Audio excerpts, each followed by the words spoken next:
नमस्कार। शून्य से संपूर्णता की ओर बाबा विजय वत्स जी। अध्याय 20। सहज समाधि भली। उन परिस्थितियों में अपने आप को छोड़ देना जिन परिस्थितियों में प्रकृति आपको ले जाए। जैसे हालात प्रकृति पैदा कर दे, जैसी भी घटनाएं आपके साथ संसार में घट जाएं, जो भी हो जाए, तुम अपनी सहजता में बने रहना। तुम अडोल हो, अडोल ही बने रहना। तुम अकंप हो, तुम अकंप ही बने रहना। तुम बदल तो कुछ सकते ही नहीं, इसलिए सहज भाव से जीते जीते जो परिस्थितियां, जो भी घटनाएं आपके सम्मुख आ जाएं, उनको वैसे ही स्वीकार कर लेना। यह है सहज समाधि। अगर तुम सिर्फ इसी राह पर चलते रहो तो समाधि दूर नहीं। प्रेम में होना व्यक्ति की सहज अवस्था है और घृणा में होना व्यक्ति की असहज अवस्था। जैसे ही तुम सहज होने लगोगे तो तुम पाओगे कि तुम प्रेम के करीब आने शुरू हो गए। तुम अपने ही करीब आने शुरू हो गए। जैसे ही उस अदृश्य शक्ति के ऊपर तुमने अपना आपा छोड़ दिया, तो तुम पाओगे कि तुम उस गहराई के तलों पर जाना शुरू हो गए, जहां खुमारी, जहां आनंद तुम्हें घेरता जाएगा। जैसे ही तुम करीब होते जाओगे, वैसे ही खुमारी बढ़ती जाएगी। लेकिन प्रेम पंथ इतना सहज है नहीं। जिसे तुम सहज समझते हो, वह इतना असहज है जिसकी तुम कल्पना भी नहीं कर सकते। तुम भाग जाओगे। जैसे ही तुम्हारी इच्छाओं के विपरीत घटनाएं घटनी शुरू हो जाएंगी, तुम दौड़ जाओगे। यह सहज होना कठिन है। सहज समाधि भली, यह शब्द तुम्हें बहुत खींचता है। कुछ करना धरना नहीं, कहीं आना जाना नहीं, बस सहज सहज घटित हो जाएगा। लेकिन तुम सहज बने रहो प्रत्येक अवस्था में। वह अवस्था तुमने चाही हो या ना चाही हो, मांगी हो या ना मांगी हो, लेकिन वह घटना घट गई। उम्मीद भी ना थी, कल्पना भी ना थी, और तुम उन परिस्थितियों में विचलित नहीं हुए। तुम सहज रहे। तुम अपने उस आत्यंतिक क्षेत्र में सिमट रहे। तुम कपे नहीं। तुम अंतस भय तुम्हारा अंतस भय नहीं खाया। इसे कहते हैं सहज समाधि भली। मैं जब साधना करता था, मैंने पहले भी बहुत बार बताया है कि मैं बाबा धर्मदास की समाधि पर जाकर बैठ जाता था। पटड़ी थोड़ी सी ऊंचाई पर थी। अक्सर मैं जब उसके ऊपर चढ़ता तो मेरे हाथों को मिट्टी लग जाती। मैं नहर की सीढ़ियों पर बैठकर हाथ धो लेता। मेरे मन में कोई विचार, कोई भाव, कुछ भी ना तो होता। बस भाव शून्य, विचार शून्य। मैं उस पटरी पर घूमता रहता। उस रात भी वक्त कोई 1 या 2 बजे का होगा। हाथों पर लगी मिट्टी को उतारने के लिए मैं सीढ़ियों पर जा बैठा। ज्यों ही मैंने हाथ धोने के लिए फैलाए नहर के पानी में, तो मेरे हाथों में बर्फ आई। ठंड इतनी ज्यादा थी कि नहर का पानी जम गया था। जिंदगी में पहली बार मैंने नहर में जमी हुई बर्फ देखी। बिल्लू सिंह और उसके नौकर खेतों में काम कर रहे थे। वह पानी की नाली में खड़ा खेतों को पानी दे रहा था। मैंने उसे आवाज दी, बिल्लू सिंह, तुम्हें ठंड नहीं लग रही? कहर की ठंड है, नहर का पानी जम गया है। नहर में हाथ डालो तो पानी की जगह बर्फ हाथ में आ रही है, ठंड है। वह मुझे कहने लगा, पंडित जी, हमारा जन्म तो मरने के लिए ही हुआ है। हम तो जन्म ही इसलिए लिए हैं कि मर जाएं। हमारे गुरुओं ने हमें यही सिखाया है। मेरी रूह कांपी उसके शब्द सुनकर।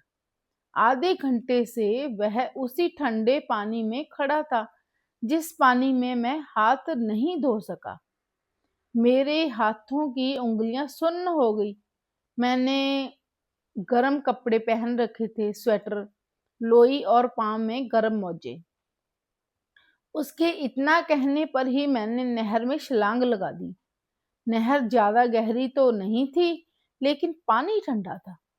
मेरे छलांग लगाने से तो आवाज निकली, उसे सुनकर बिल्लू सिंह और उसके सारे साथी मेरी तरफ भागे। उन्होंने देखा कि मैं पानी में लेटा हुआ हूँ। उन्होंने जल्दी से मुझे बाहर निकाला। बोले, क्या हो गया? चक्कर आ गया? मैं कुछ नहीं बोला। वह कहने लगे, अब क्या होगा? आपके पास तो और वस्त्र भी नहीं है। कुएं के पास जो मंदिर का गेट था, उसकी चाबी मेरे पास होती थी। मैंने वह चाबी उन्हें दे दी। वह मुझे चला कर ले आए, क्योंकि मैं बेहोश नहीं हुआ था। मंदिर में पीपल, बोहड़ तथा और भी बहुत सारे वृक्ष थे। उनके जो पत्ते गिरते थे, उन्हें मंदिर के पुजारी एक कोठरी में जमा करते रहते। सर्दियों में उन्हीं पत्तों को जलाकर गर्म पानी किया जाता और हम सब उस गर्म पानी से नहाते। बिल्लू सिंह और उसके साथियों ने आग जलाई और मुझे कहने लगे, आप यहाँ आग के सामने बैठ जाओ। कपड़े भी सूख जाएंगे और आप ठंड से भी बच जाओगे। जो गर्म लोई मैंने ओढ़ी हुई थी, वह तो बहुत ही ज्यादा भीग गई। उसको तो मैंने उतार दिया। 2 घंटे मैं आग के सामने बैठा रहा। वह भी आग सेकते रहे। वह लोग मुझे कहने लगे, चलो पंडित जी, डॉक्टर से चेक करवा लेते हैं, कहीं निमोनिया ना हो जाए। लेकिन मैंने कुछ नहीं कराया और ना ही मुझे निमोनिया हुआ। अगर महात्मा बुद्ध ने घर छोड़ा, महावीर ने घर छोड़ा, उनके तो घर भी साधारण घर ना थे, सुरक्षित राजमहल थे। उनके सुरक्षित राजमहल छोड़ने का एक यह भी कारण होगा कि वह असुरक्षा पैदा करना चाहते थे।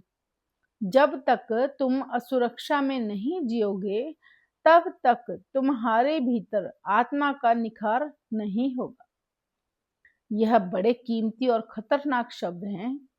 सुरक्षा में वह ही व्यक्ति जिएगा जो व्यक्ति डरपोक है, और सुरक्षा में जो व्यक्ति जीना चाहेगा, घना सा पैसा हो, बढ़िया सा मकान हो, अच्छी सी कार हो, सब ठीक ठाक हो, जीवन में कोई कष्ट ना हो, ऐसे तुम लगातार ऐसी सुरक्षा में लगे लगे जियोगे, तो तुम अपनी एक भ्रांति को और भी प्रबल कर लोगे। और वह भ्रांति यह है कि मैं शरीर हूँ। यह भ्रांति हर रोज प्रबल होती जाएगी। इसलिए आदमी जैसे जैसे बूढ़ा होता जाता है, उसका यह संस्कार कि मैं शरीर हूँ और भी गहरा होता जाता है। कुछ पिछले जन्मों के संस्कार कि मैं शरीर हूँ, कुछ इस जन्म के संस्कार कि मैं शरीर हूँ। बिल्कुल गहरी लकीर पड़ जाती है। लकीर नहीं कहूंगा, मैं इसे खाई कहूंगा, जिसको भरना बहुत मुश्किल है। अपने साधना काल में मैं पागलों की तरह जिया।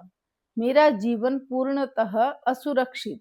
मैंने सुरक्षा की कभी परवाह नहीं की। मैं पागलों की तरह इधर से उधर बिना किसी लक्ष्य के घूमता रहता। कुछ चाहिए नहीं, कुछ पाना नहीं, खाने को तो मेरे पास कुछ था भी नहीं। भले वक्त थे, भले वक्त थे। मैं पेट की भूख मिटाने के लिए घर आ जाता। भूख भी इतनी कहाँ लगती थी। अगर बुद्ध ने, महावीर ने सारी सुविधाओं को त्याग कर जंगल चुने, तो इसके पीछे और कारण तो थे ही। एक यह कारण भी जरूर होगा कि सुरक्षा में जीना शरीर के साथ अपने संबंध को और मजबूत करता है। जो सहज से घट जाए, वह तो घटेगा ही। ये महापुरुष सहज से भी आगे का कदम उठा लेते हैं। तुम इन बातों को प्रैक्टिकल रूप में धारण मत कर लेना मेरे कहने से, क्योंकि अभी आपके भीतर वह आकांक्षा, वह मुमुक्षुता, वह पिपासा जगी नहीं। और वैसे यह नकल होगी, इसलिए मेरे कहने पर यह दोहराना मत कि कहीं असुरक्षा के इंतजाम करने लग जाओ जानबूझकर। बिल्कुल नहीं। भीतर से उठा बुद्ध ने कहा कि छोड़ दूं, असुरक्षित हो जाऊं। तो उन्होंने छोड़ दी सारी सुरक्षा।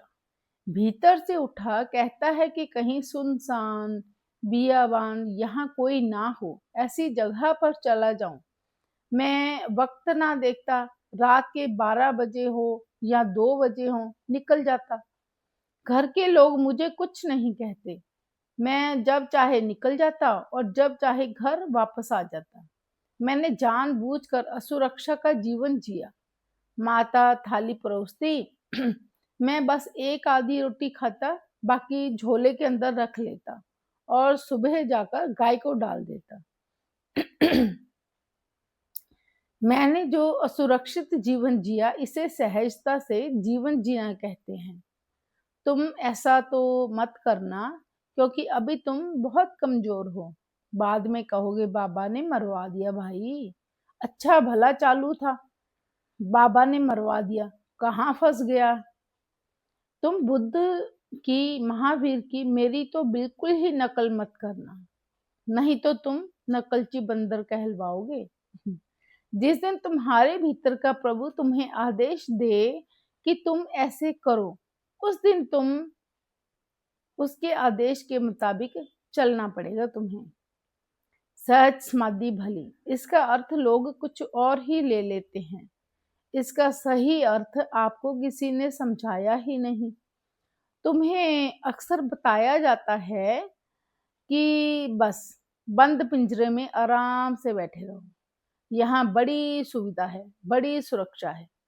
तुम महलों के परकोटे के भीतर बंद हुए जीवन गुजार देना चाहते हो, क्योंकि वहां बाहर पहरेदार बैठे हैं तुम्हें बचाने के लिए, उनके पास हथियार हैं और वहां सुखी जीवन के लिए सारी सुविधाएं मौजूद हैं। फिर तो तुम अपने मन के हिसाब से ही जी रहे हो और मन तुम्हारा सदा ही सुरक्षा मांगता है।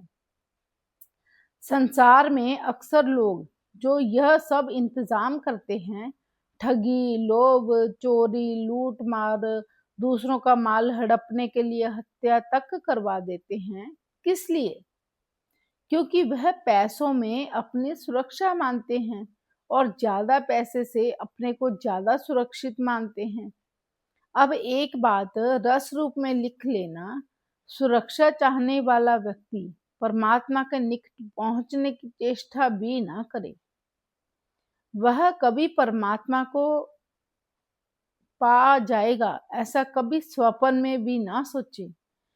सुरक्षा चाहने वाला व्यक्ति, सब सुविधाओं से संपन्न व्यक्ति यह कोशिश मत करे कि परमात्मा को प्राप्त हो जाऊं। बेशक बुद्ध की तरह, महावीर की तरह, या जैसे मैंने जीवन जिया है, ऐसे संकटों को पैदा करने की चेष्टा तुम जानबूझकर मत करना। लेकिन सहजता में प्रकृति जो भी तुम्हारे सामने प्रकट कर दे, उसको बिना मन भारी किए स्वीकार कर लेना। बिना मन भारी किए स्वीकार कर लेना। प्रकृति की हर देन को सहज ही स्वीकार कर लेने को ही सहज कहते हैं। सहज समाधि भली। जो भी घट जाए, जो भी घट जाए का अर्थ जो भी घट जाए, तुम्हारा मन भारी ना हो। लेकिन तुम तो स्वयं सुखी रहने के लिए, सुरक्षित रहने के लिए दूसरों का कत्ल तक करवा देते हो। तुम यह भूल ही जाते हो कि आखिर कब तक सुरक्षित रह पाएंगे। मिट्टी का ढेला, यह शरीर कब तक बच पाएगा। प्रेम पथ अति कठिन है। समझो जैसे मोम के घोड़े पर बैठकर आग के भीतर जाना हो।